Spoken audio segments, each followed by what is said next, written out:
Hello friends, welcome to my channel super मल्टीपैगस। दोस्तों, एक बहुत बड़ी न्यूज़ आज आते हुए दिख रही है। आज आरबीआई के गवर्नर ने एक प्रेस कॉन्फ्रेंस करके एक बड़ी न्यूज़ बैंकों के बारे में दी है।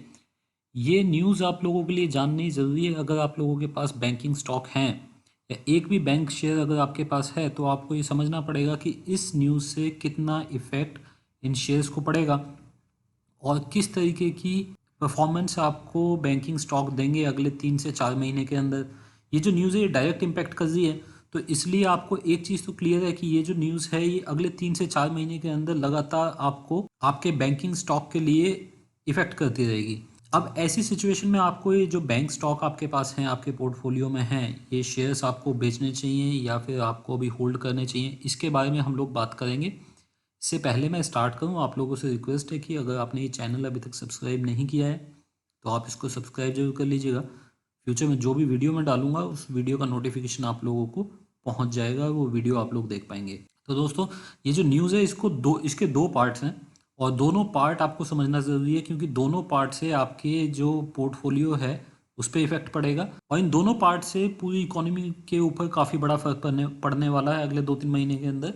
तो हम देखते हैं, सबसे पहले जो न्यूज़ आती हुई दिख रही है वो आ रही है कि आरबीआई ने रेपो रेट और रिवर्स रेपो दोनों को करीब 40 बेसिस पॉइंट, मतलब करीब आधे % के आसपास से कट किया है। इससे पहले आप लोगों ने देखा था 27 मार्च को जब मार्केट एकदम से फॉल हुआ था, उस टाइम पे भी आरबीआई ने रेपो और रिवर्स रेपो दोनों को कट किया था। उस टाइम पे ये जो कट था ये था 75 बेसिस पॉइंट और रेपो रेट को कट करके कर दिया गया था 4.4%, जो कि पहले हुआ करती थी 5.15%। तो लास्ट टाइम ही जो रेपो रेट है उसको काफ़ी कम कर दिया गया था और अभी उसको और कम कर दिया गया, अभी 40 बेसिस पॉइंट से और कम कर दिया गया। तो आज की डेट में जो रेपो रेट हो गया इंडिया में वो हो गया 4%। रिवर्स रेपो जो है वो कट करके कर दी गई है 3.35%। इससे पहले 3.75% होती थी, तो वहाँ पे भी 40 बेसिस पॉइंट का कट किया गया है। आप लोगों को ये समझना पड़ेगा कि रेपो रेट क्या होता है, रिवर्स रेपो रेट क्या होता है। देखिए, जो रेपो रेट होता है कि जिस रेट पे आरबीआई बैंकों को, जितनी फाइनेंशियल इंस्टीट्यूशंस होते हैं उनको लैंडिंग करती है, उनको लोन देती है, उसको रेपो रेट बोलते हैं। उसके अगेंस्ट जो रिवर्स रेपो होता है वो होता है कि आरबीआई इन बैंकों से अगर उसको कभी पैसे चाहिए होते हैं तो वो अगर पैसा उठाती है आरबीआई, तो उसको बोलते हैं हम रिवर्स रेपो। अब दोनों के जो रेट हैं ये कट कर दिए गए हैं। रेपो रेट को मेंटेन करने का एक बड़ा रीज़न होता है, वो होता है कि आपका जो इन्फ्लेशन है उसको चेक में रखना। अभी जो आरबीआई के गवर्नर की प्रेस कॉन्फ्रेंस हुई उसमें उन्होंने एक स्टेटमेंट इन्फ्लेशन के ऊपर भी दी, जिसमें उन्होंने बोला कि जो फूड इन्फ्लेशन है वो आपको जनवरी, फरवरी और मार्च तीनों महीने में कम होती दिखाई दी थी, लेकिन अप्रैल में वो बढ़ गई है, 8.6% पे आई है अप्रैल की फूड इन्फ्लेशन। तो ऐसे में आरबीआई को पता है कि उन्होंने ये जो रेपो रेट कम किया है इसकी वजह से इन्फ्लेशन बढ़ती हुई दिखाई देगी। अगले 3 से 4 महीने के अंदर आपको महंगाई बढ़ती हुई दिखाई देगी, फूड इन्फ्लेशन बढ़ती हुई दिखाई देगी। और आरबीआई का मानना है कि जो थर्ड क्वार्टर होगा, फोर्थ क्वार्टर होगा, वहाँ पे इन्फ्लेशन वापस से ठीक होनी चाहिए। देखिए, ये 1.25% से ज़्यादा का एक रेट कट हो चुका है रेपो में, तो इन्फ्लेशन बढ़ना लगभग पक्का है। देखिए, होता क्या है, इन्फ्लेशन के ऊपर कैसे इफेक्ट पड़ता है रेपो का। अगर रेपो रेट कम होगा तो बैंक आपको कम दरों पे लैंडिंग कर पाएंगे और मार्केट में लिक्विडिटी बढ़ेगी तो लोगों के पास पैसा बढ़ेगा, वो स्पेंड कर पाएंगे। इसके अगेंस्ट अगर जब ये रेपो रेट को आप बढ़ाते हो, इसको इंक्रीज करते हो, तो उस टाइम पे आरबीआई क्या करती है कि जो मार्केट में मनी होती है, एक्स्ट्रा लिक्विडिटी होती है, उसको वो सोक कर लेती है, उसको खींच लेती है, जिसकी वजह से जो डिमांड होती है प्रोडक्ट्स की वो घट जाती है उनके प्राइस बढ़ने की वजह से। तो ये बेसिकली रेपो रेट का जो एक पूरा खेल है ये है इन्फ्लेशन को मेंटेन करने के लिए होता है। अभी यहाँ पे सिर्फ लिक्विडिटी बढ़ाने के लिए रेपो रेट कम किया गया है और इसका इफेक्ट आपको इन्फ्लेशन में बढ़ते हुए देखने के लिए मिलेगा।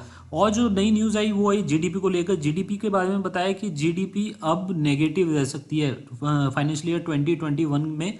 जो जीडीपी आंकड़े हैं वो आपको नेगेटिव दिखाई दे सकते हैं।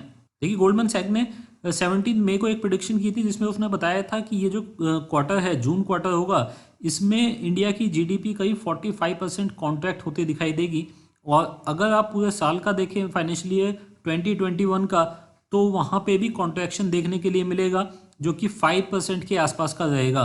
तो मतलब अगर हम देखें तो कभी ऐसा हुआ नहीं है कि कभी मंदी के टाइम पे भी, रिसेशन के टाइम पे भी ऐसा नहीं हुआ है कि इंडिया में 5% का फॉल आपको जीडीपी के अंदर देखने के लिए मिल रहा हो। जो दूसरी बड़ी चीज़ है वो है बैंकिंग स्टॉक्स के लिए देखिए मोरेटोरियम एक्सटेंशन। आप लोगों को पता होगा 31 मई तक ऑलरेडी आरबीआई ने मोरेटोरियम दिया हुआ था बैंकों को, जिसमें अगर किसी का किसी ने लोन लिया हुआ है तो उसकी ईएमआई पे 3 महीने की छूट दी हुई थी। हालांकि ये 3 महीने का जो अमाउंट जो इंटरेस्ट एक्यूमुलेट होगा ये उनको पे करना पड़ रहा था आपके लोन पीरियड के एंड में। लेकिन अभी क्या किया गया है, मॉरेटोरियम को बढ़ा दिया गया है। जो 31 मई तक था वहाँ से मॉरेटोरियम को बढ़ा के आपका 31 अगस्त तक इसको कर दिया गया है, मतलब 3 महीने से और बढ़ा दिया गया है। अभी जो टोटल मॉरेटोरियम हो गया वो हो गया 6 महीने का। तो ऐसे में ऐसी बैंक जिनका कि रिटेल में एक्सपोजर काफ़ी ज़्यादा है उनको यहाँ पे बड़ी प्रॉब्लम आती दिखाई देगी। देखिए हम उन बैंकों को अच्छा मानते थे हमेशा जिनका कि रिटेल के अंदर काफ़ी अच्छा एक्सपोजर है या फिर ज़्यादातर पार्ट उनका रिटेल में है। लेकिन अभी ये पहली बार हमें ऐसा देखने के लिए मिला कि रिटेल सेगमेंट की तरफ से प्रेशर बनेगा बैंकों के ऊपर, और इसीलिए ऐसी बैंक्स जैसे कि आईसीआईसीआई बैंक हो गई या फिर अगर हम दूसरी बैंक की बात करें आईडीएफसी फर्स्ट बैंक हो गई, जिनमें की जो रिटेल सेगमेंट है वो काफ़ी बड़ा है, वो बैंक आपको गिरते हुए दिखाई देंगे। साथ ही जो बैंक एमएसएमई सेक्टर में काम करती हैं उनमें भी आपको बड़ी गिरावट दिखाई देगी। अब इसका इफेक्ट कैसे पड़ेगा देखिए, मोरेटोरियम अगर बढ़ेगा 6 महीने से हो जाएगा तो ऐसे लोग जो कि इंस्टॉलमेंट अमाउंट पे कर सकते हैं इजीली, वो भी अभी इंस्टॉलमेंट अमाउंट पे करने से बचेंगे और वो मोरेटोरियम को लेंगे। जैसे कि हमने अभी पिछले आंकड़ों में देखा कि 70% लोगों ने मोरेटोरियम को ऑप्ट कर लिया, उन्होंने ले लिया मॉरेटोरियम पीरियड और उन्होंने अपने 3 महीने की जो ईएमआई थी उसको स्टॉप कर दिया। यहाँ पे बोला गया देखिए अगर ये मॉरेटोरियम बढ़ता है तो जो आपका 6 महीने का एक्यूमुलेशन होगा ईएमआई का वो आपके लोन अमाउंट में लगा दिया जाएगा।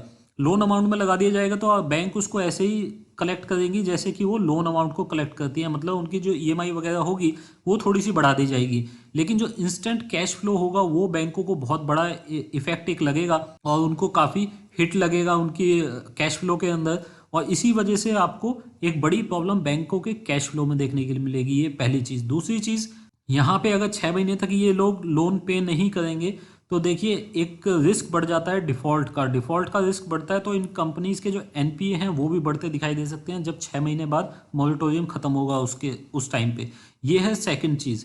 जो थर्ड पॉइंट है इसमें वो बहुत इंपॉर्टेंट है, वो है कि इन सारी बैंकों को अपनी बैलेंस शीट के अंदर प्रोविजनिंग करनी पड़ेगी, और अगर 10% भी प्रोविजनिंग करते हैं तो देखिए करीब जितनी भी बैंक्स हैं इंडिया में उनकी बैलेंस शीट पे करीब 35-40 हज़ार करोड़ के आसपास का प्रेशर बनता दिखाई देगा, क्योंकि उनको प्रोविजन करना पड़ेगा और ये सीधा सीधा आपका जो प्रॉफिट होता है उससे डिडक्ट हो जाता है और बैंक लॉस में चली जाती हैं।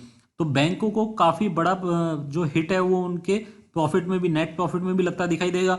इसके अलावा अगर आप देखिए मॉरेटोरियम के बढ़ने से ऐसा भी हो सकता है कि जो आपकी क्रेडिट रेटिंग एजेंसीज हैं वो अभी तो नहीं, क्योंकि अभी तो मॉरेटोरियम लगा हुआ है और क्रेडिट रेटिंग एजेंसीज को बोला हुआ है कि वो किसी भी बैंक का जो की रेटिंग है उसको कम नहीं करेंगी। लेकिन जैसे ही ये पीरियड खत्म होता है आपको यहाँ पे जो क्रेडिट रेटिंग एजेंसीज हैं वो बहुत सारी बैंकों को डाउनग्रेड करती दिखाई देंगी। तो ये जो प्रॉब्लम है बैंकिंग स्टॉक की अभी नहीं है, ये अगले 6 से 7 महीने एटलीस्ट चलेगी। और अगर आप लोगों के पास अभी ये स्टॉक हैं तो देखिए आप इन स्टॉक को होल्ड कर सकते हैं, क्योंकि जितनी बैंकिंग कंपनी है सारी अच्छी प्रॉफिट मेकिंग कंपनी है, और ये जो बिज़नेस है इंडिया के अंदर ये प्रॉफिट मेकिंग बिजनेस है। और अभी अगर आप इसमें इन्वेस्टेड रहते हैं या फिर यहाँ पे आप बाइंग करते हैं तो आपको अभी तो नहीं लेकिन एटलीस्ट 1 साल के बाद आपको अच्छा प्रॉफिट अपने पोर्टफोलियो के अंदर दिखाई दे सकता है।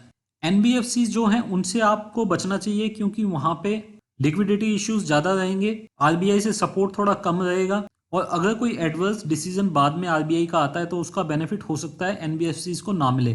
तो इसलिए आप एनबीएफसी स्टॉक से थोड़ा दूर रहें, और बेटर होगा अगर आप बैंकिंग में अगर मार्केट गिरता है तो वहाँ पे अपनी पोजीशन को होल्ड करें, और या फिर कुछ आप ऐड करना चाहें तो गिरे हुए मार्केट में आप ऐड भी कर सकते हैं। दोस्तों अगर आपको इन्फॉर्मेशन अच्छी लगी हो, ये वीडियो अच्छा लगा हो तो आप इस वीडियो को लाइक जरूर कीजिएगा, आप इसको शेयर कर सकते हैं। और अगर आपको मेरे वीडियोस पसंद है तो मेरे चैनल को सब्सक्राइब कर लीजिए, ताकि जो भी वीडियो मैं फ्यूचर में बनाऊँ उसका नोटिफिकेशन आप लोगों को मिल पाए और वो वीडियो आप लोग देख पाएँ। अभी के लिए दोस्तों इतना ही। Thank you very much, take care, bye bye.